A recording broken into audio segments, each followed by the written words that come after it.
Arcanveil. Prologue. Blood dripped from the side of Hale. She was able to find cover from her pursuers for the time being behind a smith shop. The sound of coal-powered engines continuing to run through the night, along with the smoke they produced, was enough to buy her some time to re-evaluate her situation. Prendale was a small city, and one that was a usual target for Hale and her crew. However, with a number of successful robberies that had been carried out, it was only a matter of time before Prendale decided to increase their security measures. Hale moved her hand away from the wound on her side, which she had been applying pressure to. "Well then," Hale muttered. "Just a few more inches to my left, and this could have been really bad." Hale then reached for her backpack, and dug out some vigor cloth and applied it to the wound. It may not have been enough to fully stop the bleeding, but it was sufficient enough to allow her to not apply her own pressure to it. Now, how do I get out of this mess? Out of all the nights that Prendale decides to finally hire some Philestian knights, it's tonight. Hale took a deep breath. All right. I suppose it's come to this, then. Hale pulled her right sleeve up, revealing her leather veil glove. The gauntlet itself held 3 more veil shards, the only 3 that Hale had remaining. I'll really have to make these count. Now, if only I could... "Come out now," an eerie voice echoed. "We know you ran off this way. Turn yourself over, and we can assure you that you will face fair and equal trial for your crimes." "Yeah, trial," Hale whispered.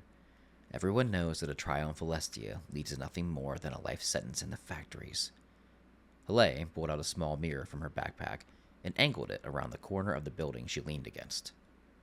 The reflection showed 6 figures waiting in the courtyard of the trading district. 4 of them, normal Prendale officers, in leather armor with swords at the ready. However, the other 2 were Celestian knights, taller than the average soldier or officer, donned in steel, with firearms drawn. These firearms weren't like the average pistol or flintlock that a normal officer would use. They were larger and more powerful with longer range, as well as being able to hold 6 rounds rather than the normal 3. Well, let's see, Hale thought. The normal officers have their swords drawn, which means they must have used all 3 shots each when I ran away.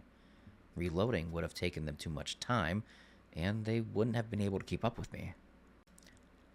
Hale then let out a small breath and whispered, "Which means it's really just the 2 knights I need to worry about. But that doesn't exactly make my chances any better." Hale peered at the mirror once again. The knights and officers were heading in her direction. "This is your final warning," one of the knights said. "Continuing to run and play these games will only add to the judgment you will face." "All right," said Hale. "No more time for thinking." Hale rotated her gauntlet, revealing the white shard amongst the 3 she held, and positioned it on the underside of her wrist. The gauntlet made a subtle click. She then flared her hand open, popping the shard out of its place into her palm. Hale shattered the shard in her hand. A small plume of white dust expelled from her hand and quickly faded away. Hale soon felt the effects of the veil shard overcome her. Her breathing slowed down immensely, as if she was not breathing at all. She stood from her position, however, with no noise made that could even be heard by the most silent of knights. Hale quickly looked over her surroundings once more. With her breathing slowed and movements nearly deafened, she was also able to compose herself a bit more and focus on an escape. But it needed to be done quickly. The veil shard wouldn't last long. Hale turned around and faced the stone building she had been leaned against. She brushed her hands amongst the walls and felt the grooves as they pressed against her fingers. With the tips of her fingers, she grabbed onto the wall and began to climb with nearly no type of struggle or resistance. All still done without a sound being made. She quickly made her way to the top of the smithing shop. She put her hood back up and pulled up a mask from her neck to cover her mouth so as to not inhale smoke coming from the chimney. Hale looked down in the streets and eyed the officers and knights. They were nearly at the location she had just been sitting at. Okay, this is where things get tricky, Hale thought. Just a couple rooftops and then the walls. Hale leaped from the rooftop of the smithing shop across the street without making a sound, and floated through the air nearly weightlessly. She landed with ease, softly and silent.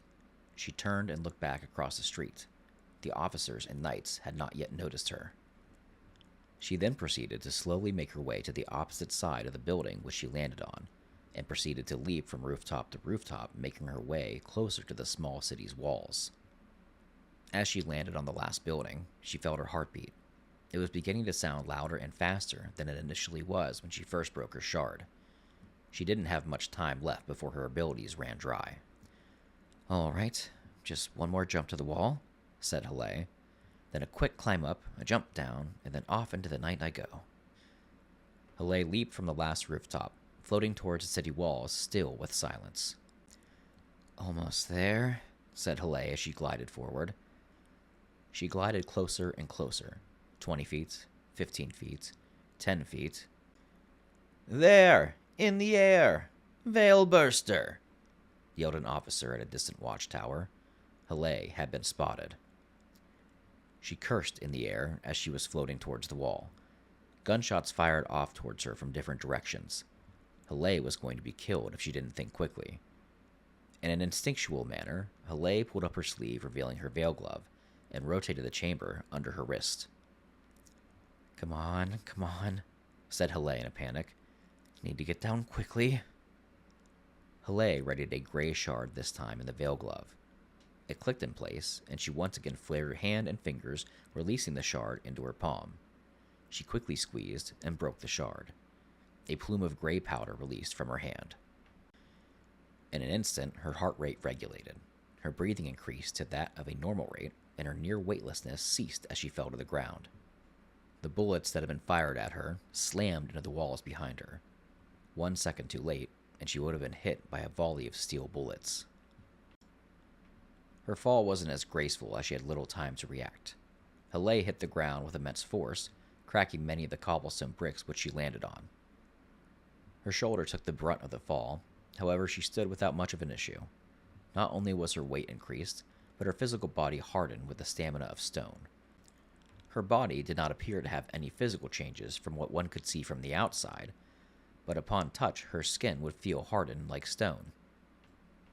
"Okay, time to run," said Hale as she sprinted along the walls of the city trying to find an exit.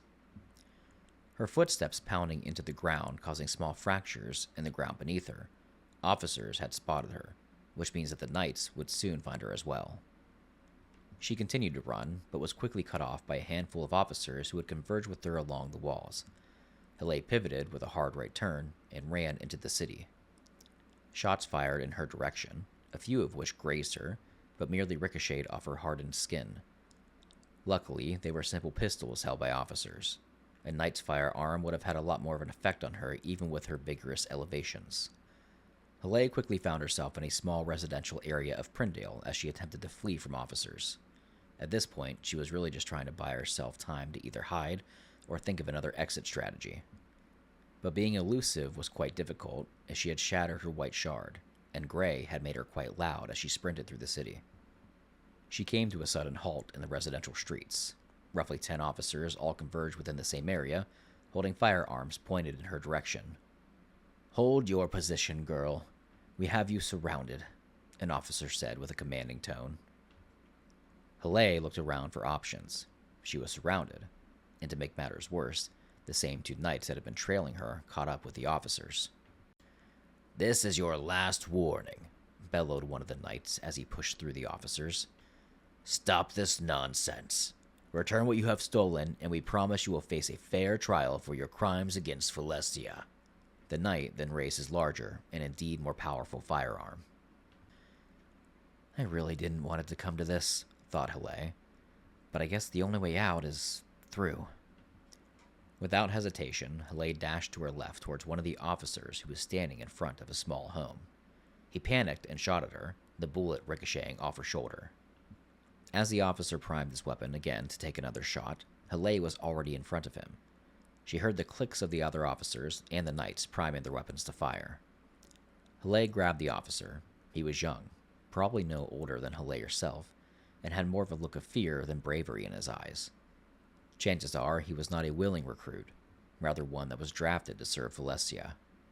"Sorry about this," said Hale as she grabbed the young officer by the arm and shoulder before he could fire again. She made a quick movement with her arms, snapping the young man's arm. It didn't take much force, for her enhancements were still active. He dropped the simple pistol, and Halle caught it mid-fall. The surrounding officers were hesitant to follow through with their shots, as they could risk shooting one of their own. However, the knights had no regard for this young officer. They pulled the triggers of their drawn weapons. As Halle caught the young officer's weapon, she lunged forward with force into the residential home in front of her, shattering the wooden door in front of her with her enhanced body and stamina.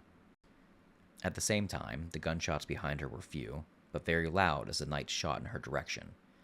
As she landed on the ground of this home, she turned around to see that she had barely avoided the gunfire.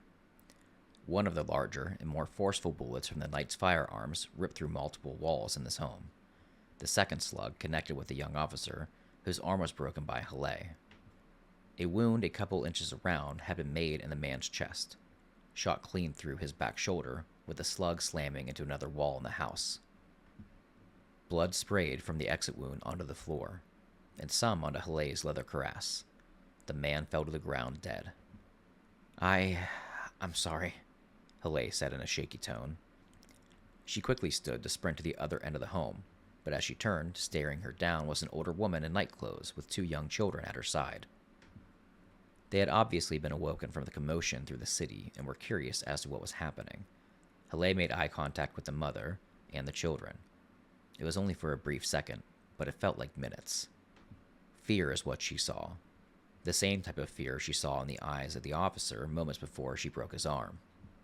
The family had a dead officer halfway through their shattered door, blood spilling on the ground with large slug holes in the walls.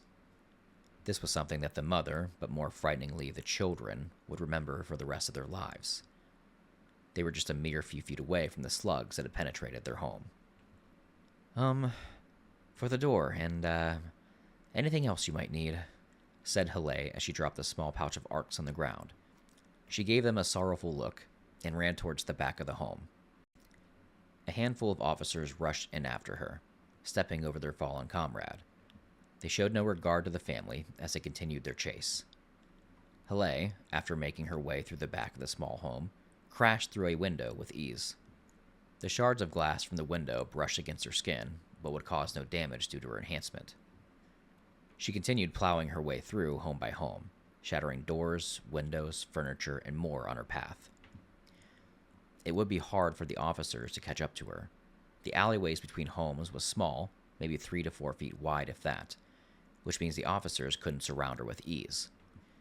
And the rubble she was leaving in the homes along her path made it difficult for them to keep up with her pace. She had the benefit of using brute force, but not for much longer. The enhancements from her gray shard were going to come to an end sooner than later. Halle eventually forced her way through the remainder of the residential district of Prindale with the remaining strength she had left from her gray veil shard. She found herself standing in front of a chapel, one of the very few that Prindale had. Religion wasn't as dominant in the world these days, at least in Celestia. Most of the churches had been torn down and replaced with things such as factories and guild halls to house the various factions that Lady Juliana appointed herself. No better way to take faith away from your people if they don't have a place of worship. Well, I'm surprised that this one is still standing, said Halle as she gazed at the rusting statue that stood in front of the church. The figure was a tall woman, holding a book in front of her, looking down. However, it was clear this building and its decor had not been cared for in quite some time. In this moment, Halle was able to catch her breath after her riotous sprinting through the civilians' homes. She had lost the officers and knights for now, but they would soon catch up to her. Finding her would be quite easy due to the trail of debris she left behind. She could hear the footsteps of her pursuers approaching from the residential area. Halle then swiftly moved towards the long, idle church and jammed the door open, allowing her to slip inside. As she made her way inside, she quickly closed the door behind her and slid to the ground with her back against the wooden panel. Well, here I am, said Halle, back against the door of an abandoned church, 1 shard left, blood dripping from my side, and a 3-shot pistol with 2 rounds loaded. Halle then pulled her bag around from her back, taking a look inside. Thankfully, what she had come here to steal was still intact and undamaged. All right, that's at least one good thing I have going for me. Now, how do I get out of this mess? Hillel peered out the window over her shoulder. She could see the knights and the officers beginning to come together in the streets outside. They had known she came through this way, but luckily she was able to hide inside the church before anyone arrived. She slowly stood up, searching the church for anything she could use, or for another way out where she could go unnoticed. Dust laid across most of the fixtures in this long abandoned chapel. Most of the pews were faded, and the floorboards also felt as if they were weakened. She approached a statue at the end of the building that overlooked where the audience would sit. It was a stone sculpture of a woman. Holding in her hands what appeared to be a large crystal. Hillel was not too keen on the types of religions that were practiced in the world, since most of which were forgotten or abandoned long before she was born. But what she did know is that a common trope among most religions in the world was that they were based around Arcanveil. Different beliefs in gods, practices, behaviors, and more, but the one common denominator was always the crystalline-like material. Hillel shook off her gaze at the statue. Despite her curiosity of whichever religion this church was a part of, she needed to focus on what was important in this moment: escaping. Hillel checked most of the windows in the building, but going through one of those would easily get her spotted. And unfortunately, there were no other doors to this church aside from the one she entered through. While she was hidden for the time being, she was also, in a way, trapped. Hillel peeked out a window to get another look at the officers.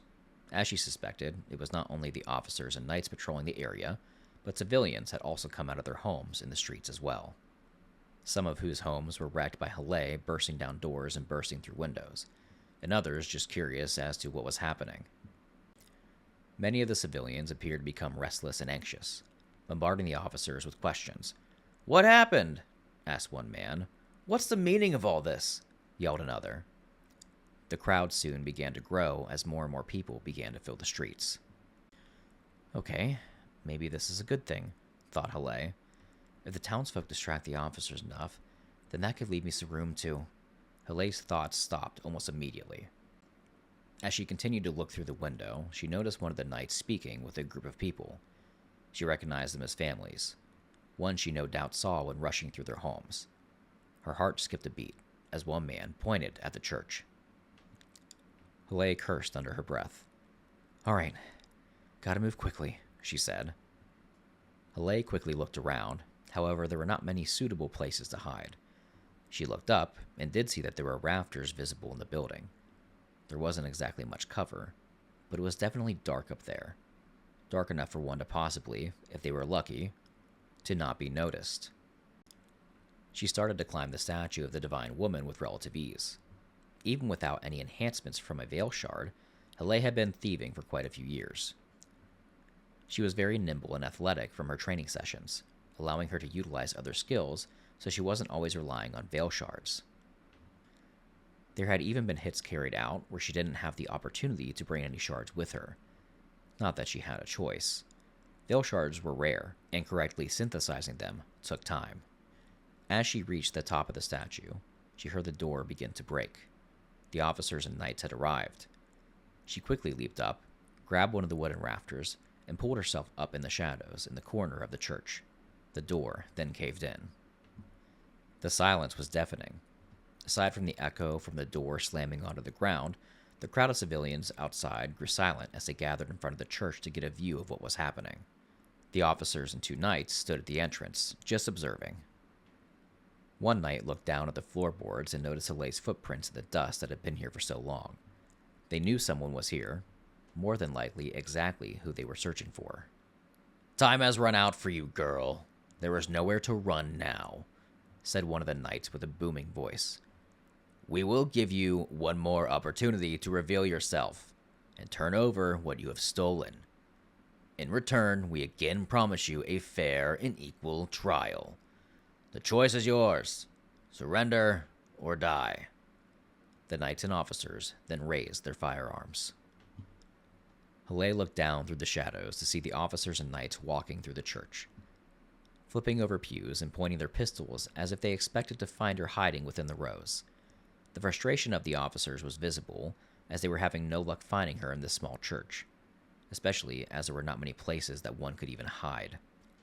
Hale knew it would only be moments before they decided to just simply look up. She scanned the area in desperation, trying to figure out a way to work her surroundings. The rafters led to the entrance, which she could jump on with ease, but the noise would surely give away her location. There was a window below her, but she would need to drop down from where she stood. However, she probably wouldn't even have time to make it to the window to open it before she was shot with a multitude of bullets and slugs. And she already used her gray veil shard, so simply bursting a hole in the wooden roof to jump out wasn't an option either. In one last scan of the room, she did see one thing, though. The chandelier, thought Hale as she spotted a handful of oil lamps attached to the center of the chandelier in the church. It was secured by a chain attached to the center rafter. Aside from the windows, these looked like the only source of light that the churchgoers would have used during their ceremonies. As the church had not been used in some time, it was more than likely that the oil lamps also hadn't been used as well. The question was if they still had oil left in them. Okay, I think I can make this work, thought Hale. She slowly, as to be as silent as possible, pulled her sleeve up to reveal her veil glove. As she turned it, she muzzled the gauntlet against herself and her clothing to muffle the click that it would make as it locked into place. The clicking noise was subtle, but thankfully was muffled enough to not draw attention. Okay, now for the hard part, thought Hale. She then slowly stood on the rafter and pulled up the pistol she had taken from the previous fallen officer in her left hand. She put her thumb on the hammer of the pistol and slowly began to pull it back while taking aim at the chain that held the chandelier. As her aim was as close as she could get it in the darkness of the church, she fully pulled back the hammer to prime the pistol. It made a louder clicking noise, one that she could not muffle like her gauntlet. As soon as the pistol clicked, the officers and knights were alerted of the noise. Startled, they frantically looked around the church, with a few of them looking up. She had been spotted. "She's in the rafters!" shouted some of the officers. However, in mid-yell, Hale pulled the trigger. A loud and forceful shot fired out of the pistol and connected with the chain of the chandelier. At the same time, Hale leaped forward as the officers and knights began to take aim. As she fell, she flexed her right hand, which released her final veil shard. A red one. She then broke it in her palm. As she was dropping, a red plume of smoke and dust bursted from her hand. Immediately, she felt her temperature rising. Her body grew warm, and she could feel her veins pulsing with a slight red glow, as if they had been ignited with fire. It was painful, but only enough to cause a slight discomfort that could easily be ignored by a skilled veil burster. The chandelier crashed into the ground, shattering the oil lanterns that it held. Oil splashed across the floors, pews, and even some of the officers. A few random shots had been fired off towards the direction of Hale. However, none landed, as most of which were made out of reaction without accurate aim. As the chandelier crashed, many of the officers were startled and took cover to avoid the flying shards of glass and wood that came from the crash. Hale landed behind the chandelier, veins still lightly glowing and burning. The knights, appearing to be unfazed by what just occurred, approached slowly. They must not have seen her burst her final shard in midair in the midst of the chaos from the chandelier falling. "That is enough. What did you think you would accomplish here?" said one of the knights. He continued forward, weapon raised, approaching Hale. Other officers raised their arms prepared to fire when given the signal. "Well, you see, I thought I would just do you and Her Royalness a favor," Hale responded. "Oh, how do you mean?" asked the knight with a slight chuckle. "Well, historically, you seem to have a thing about taking faith away from people, so with that being said," Hale then opened her hands facing the ground. She could feel what felt like small cuts in her palms and fingers. Not deep enough to cause bleeding, but enough to feel the sensation. As if she very lightly drug a sharp blade across her hand with little to no pressure. They didn't hurt any more than the burning feeling she already had going on. Either it truly didn't cause any pain, or she was just used to it. From these micro-like cuts in her hands, small flames began to leak out of them. She then focused the heat and the burning she was feeling through her body towards her hands. The glow from her veins got slightly brighter, and then in an instant, the small leaking flames from her palms erupted into a wave of fire shooting out from her hands. In an instant, the oil caught fire, and rapidly spread to other parts of the church. The knight that had approached had stepped in the oil and caught a blaze. He was wearing plated armor that nearly covered his entire body. The only visible part of him you could see were his eyes. They were a bright blue color that seemed to almost radiate. This was a common feature of Celestian knights. Nobody had ever seen their faces, or what they actually looked like under their armor, but you could always see those bright blue glowing eyes. His steel-like armor caught ablaze quickly from the oil. He stumbled back in shock as the church continued to erupt in flames. The officers that had been splashed with oil were ignited as well. Their screams overshadowed the knights yelling to open fire on Hale. The fire in the church continued to grow at an immense rate as Hale continued to almost push the flames out of her hands to add to the blaze. Panic quickly erupted in the building, with most of the officers attempting to either cease the fire on themselves or assist those that were unfortunate enough to be caught in the blaze. While the knights were not as panicked as the officers, they did become distracted and bothered enough to give Hale a brief moment of opportunity. She stopped pushing and pulled out the pistol she had just recently used. She pulled back the hammer and aimed it at a nearby window. While the blaze was igniting everything around her, it seemed as if the flames were doing just that. They were only around her. She had been standing in oil, but the fire didn't spread to her, as if she didn't let the flames spread to her. Hale's veins still had a very small burning and glow to them, not as prevalent as before, but it was enough to maintain her resistance and control. Hale pulled the trigger of the pistol she held, shooting out a window close to her. She used the last of her flame enhancements to push the fire away, allowing her to run towards the window and quickly jump out. Knights had been too distracted, and quite honestly blinded by flames of smoke to get a good shot at her, and most of the officers had been caught ablaze. As she landed, she pulled her hood back up and began making her way towards a large crowd that had now been gathered outside the church. They did not notice her subtle movements into the crowd. The screams of the officers, along with the breaking and burning of wood in the church, was enough of a distraction on its own. She stood amongst the crowd, slowly backing up as she watched the church continue to light up more and more. As she continued to back away, she noticed one of the knights walk out of the doors of the building and gaze into the crowd. A few bits of his armor were on fire, probably from the oil that had splashed on him. However, this did not seem to bother him. The knight gazed into the crowd with visible frustration. Even not being able to see the rest of his body, the look in his eyes was that of anger, as if he was going to start shooting into the crowd as a last-ditch effort to attack Hale. He knew she must have been amongst them somewhere. He gripped his firearm as if he were to raise it to fire. However, doing so would more than likely kill more civilians than Lady Juliana would be okay with, especially if the thief still got away. He released his grip on the firearm and just watched. Hale continued to move further and further back into the crowd. She had a small smirk on her face as she continued to blend in more, eventually making her way to the far back and breaking off from the gathered civilians that were close to the hundreds now. "All right, just don't do anything stupid now. You're almost there," said Hale as she began a brisk walk towards the gates of Prindale. Officers ran past her without any regard, as they were rushing towards the scene of the fire and roaring crowd. She kept her head down and continued to act naturally. With the guards now having abandoned their posts, she was able to walk out of Prindale unnoticed. After about 30 minutes of walking down the cobblestone path, it soon turned to a dirt road. It was dark out, but the twin moons were able to supply enough light for her to still know where she was going. As she walked, she eyed one of the markings she had left on a rock to indicate her location. She broke off into the woods at this point, continuing to follow the trail she had made herself. Hale was able to hear the running of the Relanak River flowing. This meant she was close to her hideaway she had set up the night before her mission. After about 20 more minutes of following etchings, she found her place of rest for the remainder of the night. She pulled up a brown animal hide that was on the ground, which had leaves, grass, and more natural shrubbery glued to it, revealing a small hole in the ground. It was only about 6 or 7 feet deep, but after sliding down the hole, it was dug out to have enough room to get some rest, and lay out some supplies. About 8 feet in diameter. The makeshift hideout was supported around the edges with larger branches, and a dry mixture of clay and mud. As she slid down, she grabbed the hide behind her to cover the hole again.